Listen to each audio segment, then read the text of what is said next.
What is going on, everybody? Daniel Vadnal here for Fitness FAQs. Let's jump straight into this video. Let's first take a look at the single leg squat and see what weaknesses we can find when we're performing the exercise.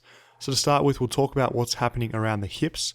So just say you're doing a single leg squat on your right leg and you get a contralateral hip drop, meaning your hip drops on the left hand side, aka your non-stance leg.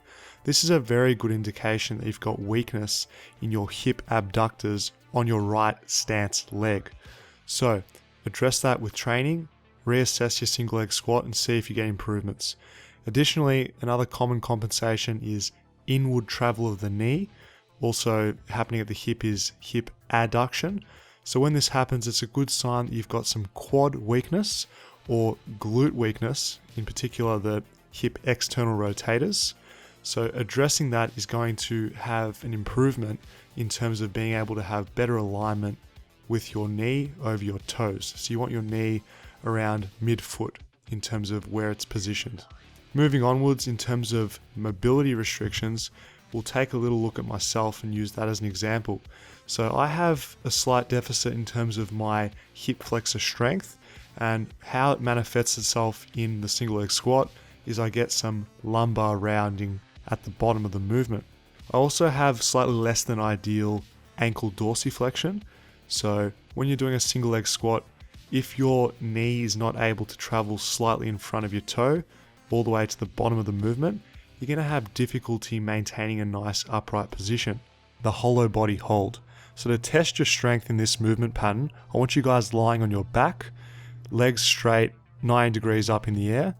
From here, you're going to flatten your lower back against the ground, keeping your rib cage down, core nice and tight, and you're slowly going to lower your extended legs towards the floor. You fail this test when your lower back arches and you lose that contact with the ground. That's the really important thing here, guys. So why is this so important? It's a good assessment tool because it gives us good information as to where our body should be positioned when we're working our hollow body holds. If you're really strong, you'll be able to maintain legs straight, flat lower back, ribs down, with your feet just hovering off the ground. If you're newer to this type of movement or you have a little bit of a deficit in your core strength, you're not going to be able to get down as low to the ground whilst maintaining a proper position. Drop the ego, work the hollow body hold in a range where you can still maintain a flat lumbar spine against the ground with your ribs down and maintaining good breathing throughout the movement. Lastly, let's take a look at the back bridge. This is a fundamental position that will give you really good information in regard to your total body mobility. So let's start with taking a look at the different areas and what will help you get a better looking back bridge.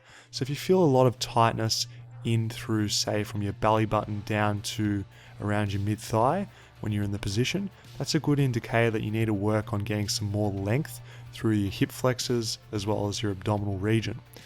If you're like me and you have a hard time straightening out your arms and feel a lot of tightness in that area, work on stretching and mobilizing through your lats as well as your triceps. That'll help heaps in that regard.